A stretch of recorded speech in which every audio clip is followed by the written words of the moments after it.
When Jacob awoke from his dream, he was filled with awe. He realized that God was with him, even in this place of exile. He set up the stone he had used as a pillow as a pillar and named the place Bethel, meaning house of God. This encounter marked the beginning of Jacob's spiritual journey, but his trials were far from over. Upon arriving at Laban's house, Jacob was welcomed with open arms.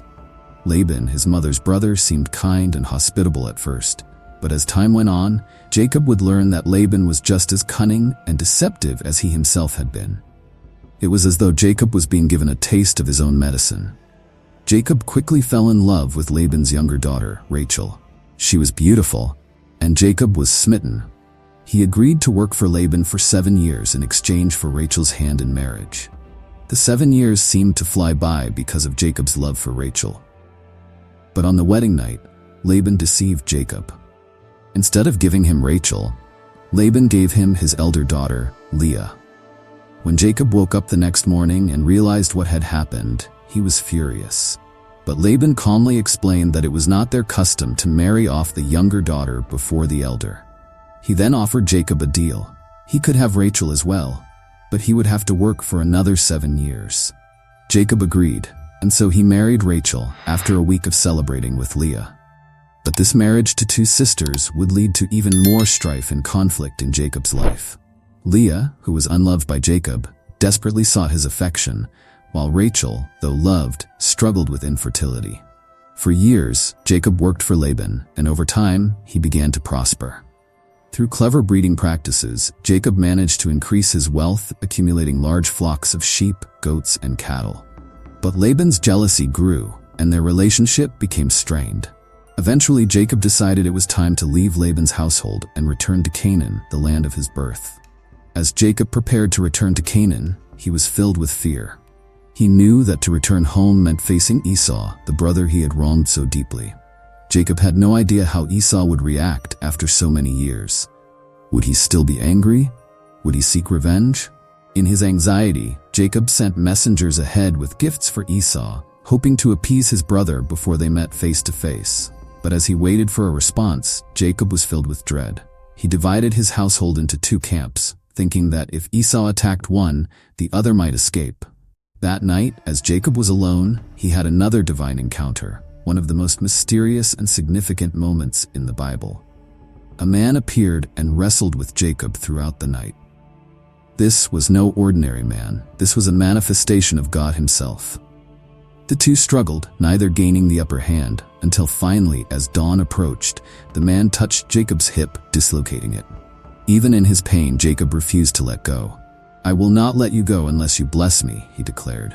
And the man, seeing Jacob's determination, blessed him. But before doing so, he asked Jacob, "What is your name?" This question may seem simple, but it carried profound meaning. In confessing his name, Jacob was also confessing his identity as a deceiver, a supplanter.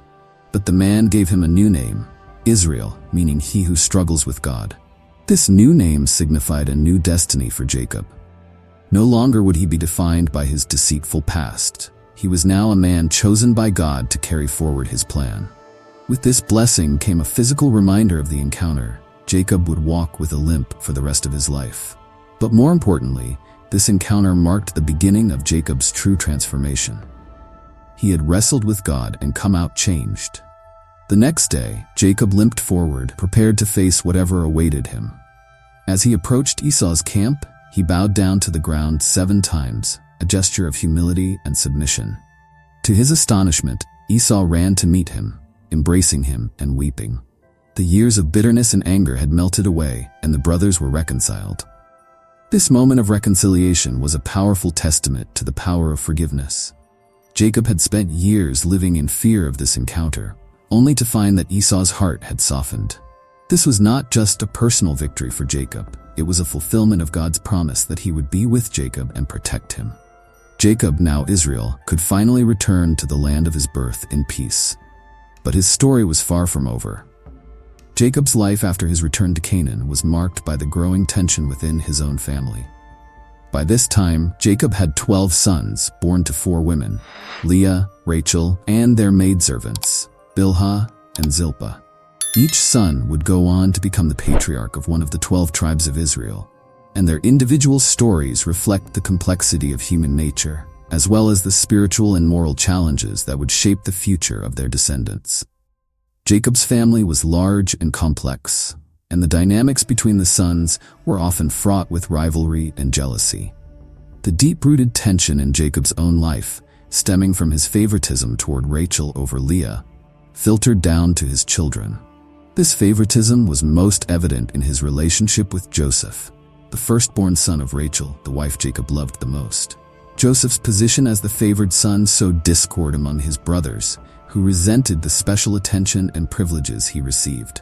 Jacob's gift of a richly ornamented robe, often referred to as the coat of many colors, became a symbol of this favoritism. While the other sons toiled in the fields, Joseph was treated with special care, and his brothers' jealousy grew with each passing day. Joseph, perhaps naively, did little to ease the tension. He shared his dreams with his brothers, dreams in which he saw himself ruling over them. In one dream, Joseph saw sheaves of grain bowing down to his own sheaf. In another, the sun, moon, and 11 stars bowed down to him. These dreams, which clearly indicated Joseph's future dominance, only served to inflame his brothers' jealousy. Unable to contain their hatred any longer, the brothers plotted against Joseph. One day, while Joseph was sent by Jacob to check on his brothers in the fields, they seized their opportunity. As Joseph approached, they conspired to kill him, but Reuben, the eldest, intervened, suggesting they throw Joseph into a pit instead, intending to rescue him later. However, while Reuben was away, the brothers saw a group of Ishmaelite traders passing by. Judah, another of the elder brothers, suggested they sell Joseph into slavery rather than leaving him to die. The other brothers agreed, and Joseph was sold for 20 pieces of silver, taken away to Egypt as a slave. They then dipped Joseph's robe in goat's blood and presented it to Jacob, leading him to believe that his beloved son had been killed by a wild animal. Jacob's grief was overwhelming. He refused to be comforted, declaring that he would mourn Joseph until the day he died. Reuben, as the firstborn, held a special place in the family and was naturally entitled to leadership and a double portion of inheritance. However, Reuben's life is marked by missed opportunities and a significant moral failure that ultimately led to his downfall. While Reuben's initial actions showed signs of responsibility, such as his attempt to spare Joseph's life, his later decisions revealed a lack of self-control and judgment. The most egregious of these was his decision to sleep with Bilhah, one of Jacob's concubines and the mother of 2 of his half-brothers. This act of betrayal was not only a violation of Jacob's trust, but also a direct challenge to his father's authority. In the ancient world, such an action was seen as an attempt to assert dominance over the father and take control of the family. But for Reuben, it was a catastrophic mistake that cost him his birthright and his father's favor. While Jacob did not immediately confront Reuben about the incident, the wound it created was deep and permanent. When the time came for Jacob to bless his sons before his death, he addressed Reuben's transgression with harsh words. "Reuben, you are my firstborn, my might, the first sign of my strength, excelling in honor, excelling in power. Unstable as water, you will not excel, because you went up onto your father's bed, onto my couch, and defiled it." Reuben's potential was squandered, and his position as leader of the family was lost. His story serves as a powerful reminder that leadership is not just about birthright, it is about character and integrity. Despite being the firstborn, Reuben's lack of restraint led to his fall from grace, and his legacy in the history of Israel would be overshadowed by his younger brothers. Simeon and Levi, the second and third sons of Jacob and Leah, are remembered for their fierce temper and capacity for violence. Their defining moment came in the aftermath of a deeply personal and tragic event, the defilement of their sister Dinah by Shechem, a prince of the land. When Shechem violated Dinah, he then sought to marry her, approaching Jacob and her brothers with an offer of alliance between their families. Simeon and Levi, consumed with anger and a desire for vengeance, devised a plan to exact brutal revenge on Shechem and his people. They pretended to agree to the marriage on the condition that all the men of Shechem's city be circumcised. Shechem and his people agreed, and on the 3rd day, when the men were still in pain from the circumcision, Simeon and Levi struck. They took their swords and slaughtered every male in the city, including Shechem and his father. After the massacre, they plundered the city, taking the women, children, and livestock as spoils. When Jacob learned of their actions, he was horrified. Not only had they brought disgrace upon the family, but they had also endangered the entire household by making enemies of the surrounding peoples. Jacob rebuked Simeon and Levi sharply, saying, "You have brought trouble on me by making me obnoxious to the Canaanites and Perizzites, the people living in this land. We are few in number, and if they join forces against me and attack me, I and my household will be destroyed." Despite their unyielding loyalty to their sister, Simeon and Levi's actions were driven by uncontrolled anger and a thirst for revenge rather than justice. Their violent response was disproportionate to the crime, and their actions left a stain on their legacy. When Jacob delivered his final blessings, he addressed Simeon and Levi together, condemning their violence. "Simeon and Levi are brothers. Their swords are weapons of violence. Let me not enter their council. Let me not join their assembly, for they have killed men in their anger and hamstrung oxen as they pleased. Cursed be their anger so fierce, and their fury so cruel. I will scatter them in Jacob and disperse them in Israel." Simeon's tribe would later be absorbed into the tribe of Judah, while Levi's descendants would be set apart for a special role in Israel's religious life, serving as the priests and caretakers of the tabernacle. But even in this, Levi's legacy was one of transformation, from a man of violence to a tribe dedicated to serving God. Judah's story is one of the most dramatic arcs in the Bible, moving from betrayal to redemption, from selfishness to self-sacrifice. Early in his life, Judah played a central role in the betrayal of his younger brother Joseph. It was Judah who suggested selling Joseph into slavery, rather than leaving him to die in the pit. His pragmatic, yet heartless decision set in motion years of suffering for Joseph and grief for their father Jacob. After the sale of Joseph, Judah's life took a personal and painful turn. He left his brothers and settled in Canaan, marrying a Canaanite woman and having 3 sons, Er, Onan, and Shelah. But tragedy soon struck. Judah's firstborn was wicked in the sight of the Lord, and he died young, leaving his wife Tamar a widow. According to custom, Onan, the second son, was required to marry Tamar and produce an heir for his deceased brother. However, Onan refused to fulfill this duty, and he too died under God's judgment. Fearing for the life of his youngest son, Shelah, Judah withheld him from Tamar, leaving her in a state of vulnerability and without hope for the future. But Tamar, determined to secure her rights and continue the family line, devised a bold plan. Disguising herself as a prostitute, she waited by the roadside until Judah came by. Unaware of her true identity, Judah approached her and offered her a goat in exchange for her services, leaving his seal, cord, and staff as a pledge. When Tamar later revealed that she was pregnant, Judah, not knowing that he was the father, condemned her to death for immorality. But in a dramatic confrontation, Tamar presented the seal, cord, and staff, exposing Judah's hypocrisy. Judah, in a moment of remarkable honesty, declared, "She is more righteous than I, since I wouldn't give her to my son Shelah." This moment marked a turning point in Judah's life. For the first time, he took responsibility for his actions and recognized his own failings. This transformation would become even more evident years later when Judah stood before Joseph unknowingly during the family's second visit to Egypt. When Joseph, still disguised as an Egyptian ruler, demanded that Benjamin, the youngest son and Jacob's new favorite, remain as a slave in Egypt, it was Judah who stepped forward there. In a moment of complete selflessness, Judah offered himself in place of Benjamin, saying, "Now therefore, please let your servant remain instead of the boy as a slave to my lord, and let the boy go back with his brothers. For how can I return to my father if the boy is not with me? I fear to see the evil that would find my father." This was a turning point, not just in Judah's life, but in the entire family's journey toward healing. Judah's willingness to sacrifice himself for Benjamin was a stark contrast to his earlier betrayal of Joseph. This act of intercession showed that Judah had truly changed, that he was now capable of the leadership and compassion that Jacob's family so desperately needed. When Joseph saw the sincerity of Judah's plea, he could no longer contain his emotions. He revealed his true identity to his brothers, saying, "I am Joseph. Is my father still alive?" Overcome with shock and fear, the brothers were speechless. But Joseph, rather than seeking vengeance, reassured them with words of forgiveness and grace. "Do not be distressed or angry with yourselves because you sold me here, for God sent me before you to preserve life." This act of forgiveness was the culmination of years of tension and rivalry within Jacob's family.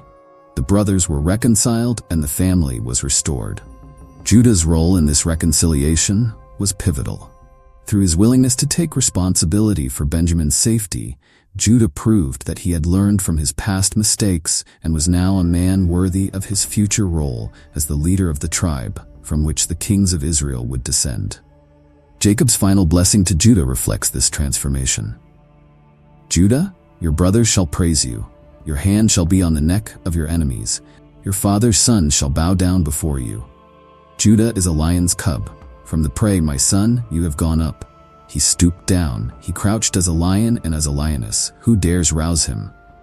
The scepter shall not depart from Judah, nor the ruler's staff from between his feet, until tribute comes to him, and to him shall be the obedience of the peoples."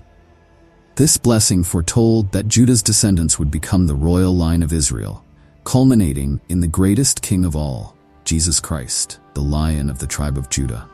Judah's journey from betrayal to redemption is a powerful testament to the ability of God to transform even the most flawed individuals into vessels of his purpose.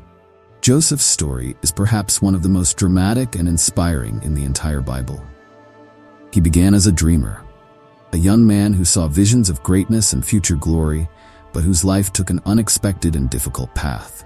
His journey from favored son to slave, from prisoner to ruler, is a testament to the power of perseverance, faith, and God's providence. Joseph was the firstborn son of Jacob's beloved wife, Rachel.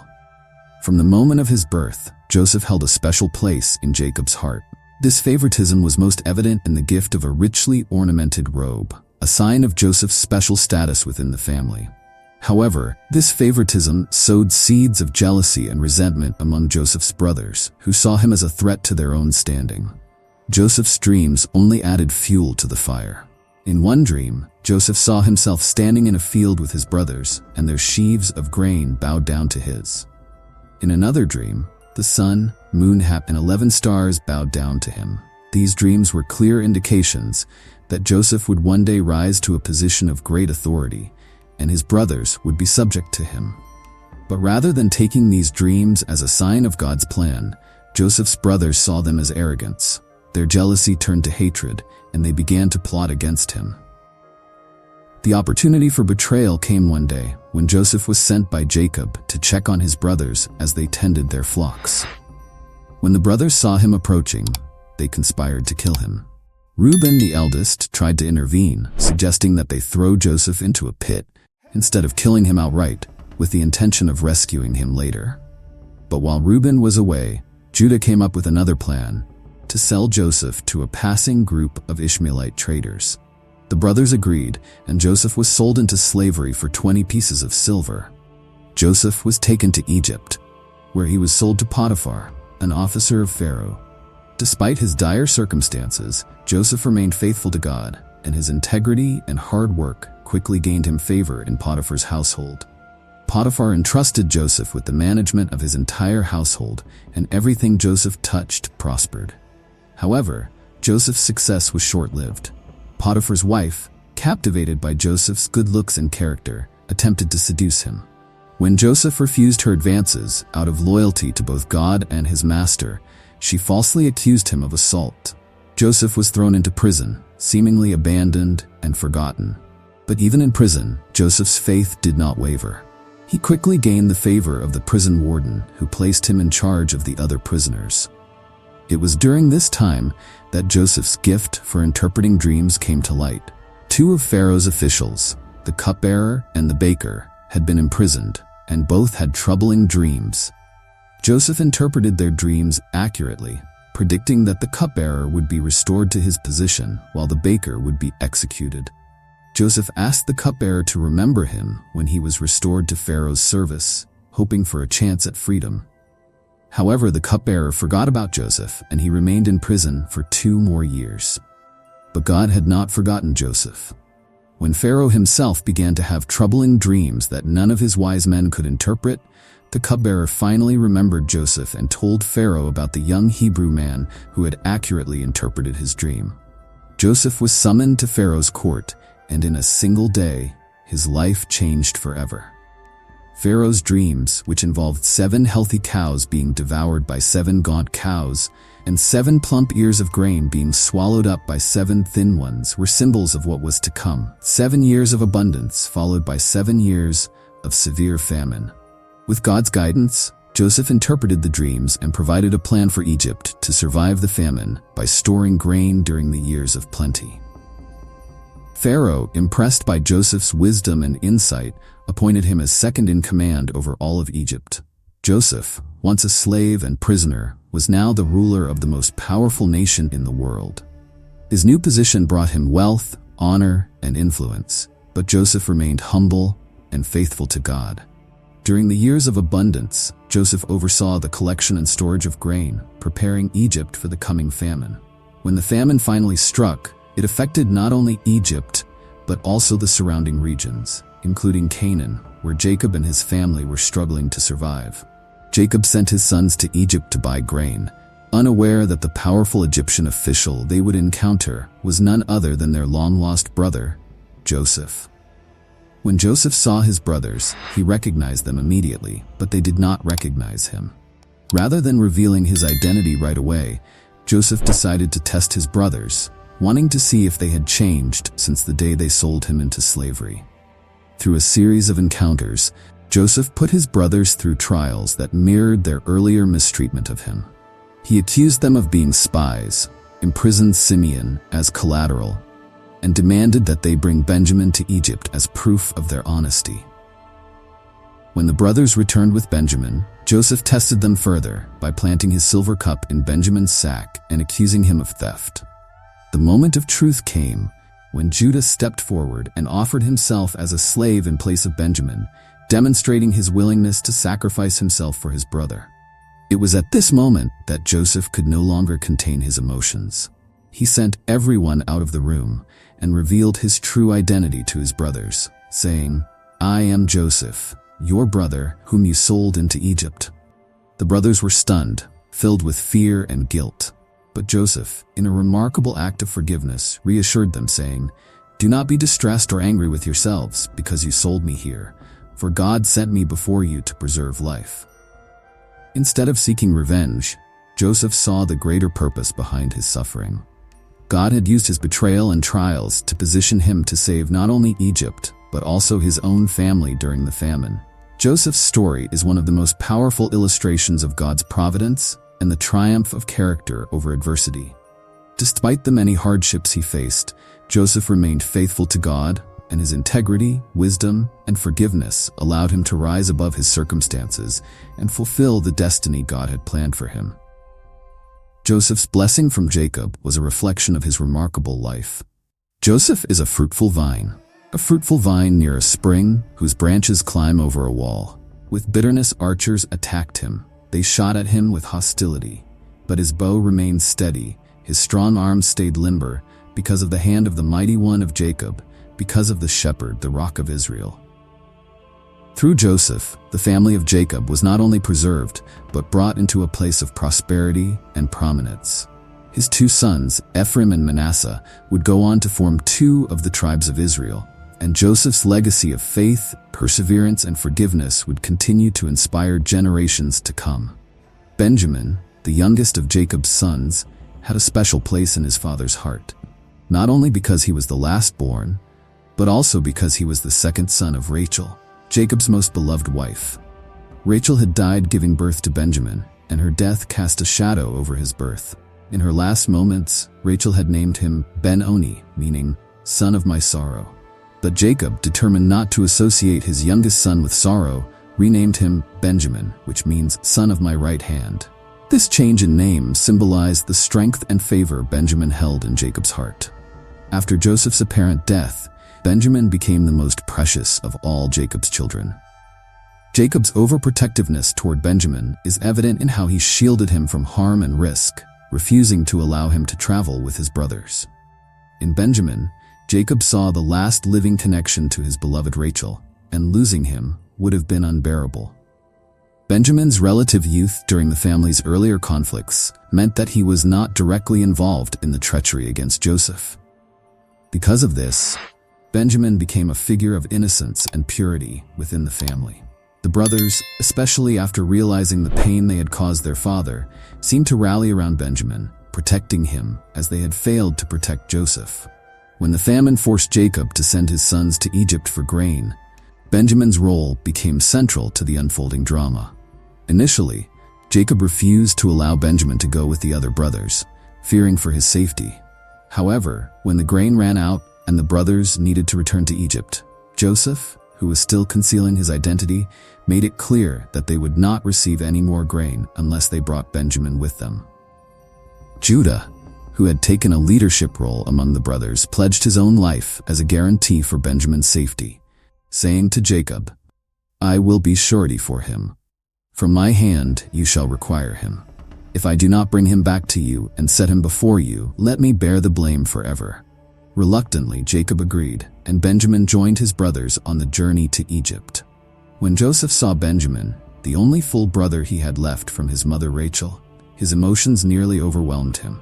He prepared a special feast for his brothers, giving Benjamin 5 times the amount of food he gave the others.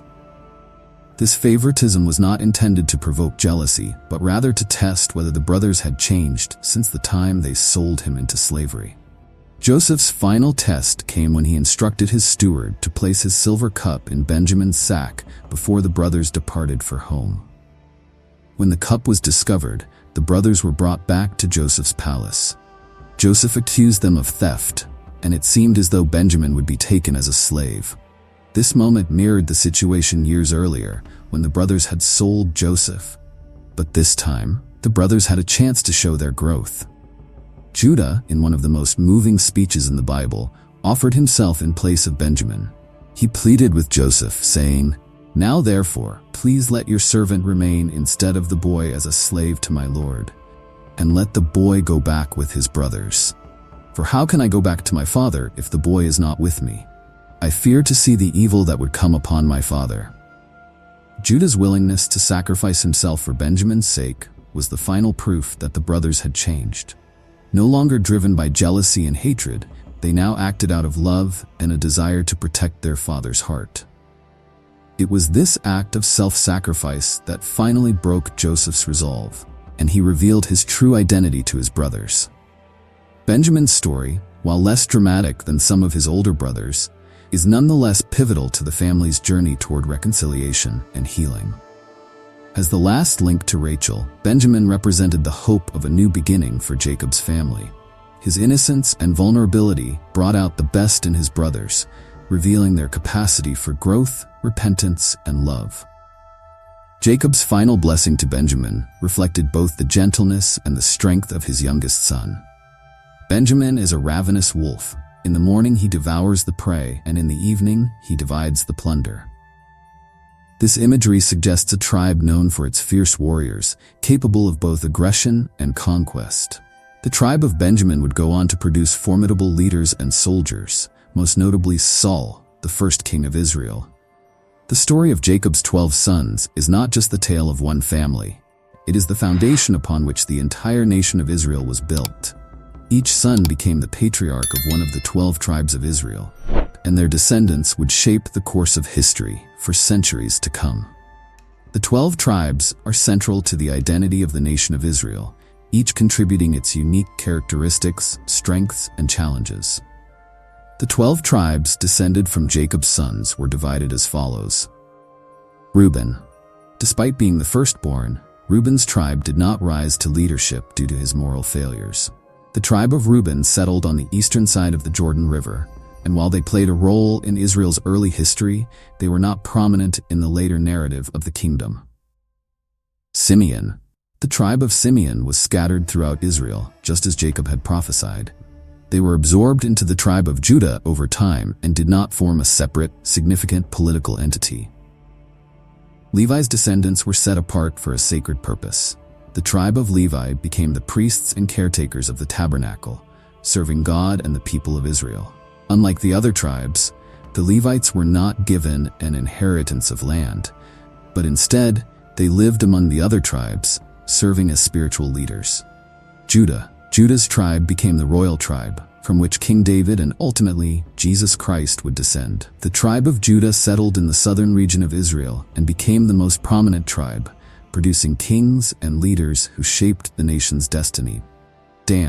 Dan's tribe, while initially positioned to judge and protect Israel, later fell into idolatry and moral compromise.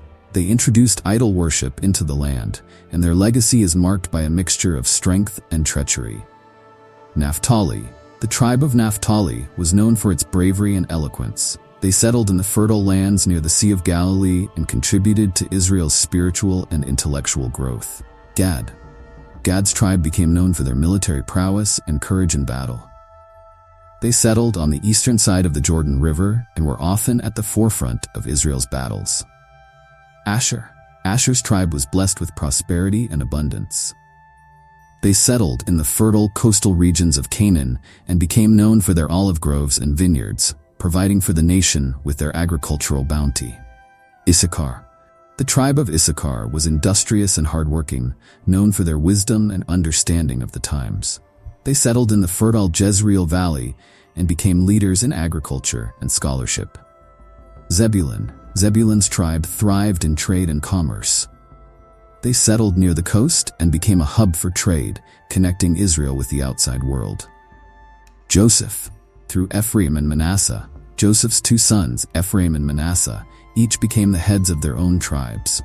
The tribe of Ephraim became one of the most powerful and influential tribes in Israel, while the tribe of Manasseh settled on both sides of the Jordan River and played a significant role in the nation's history.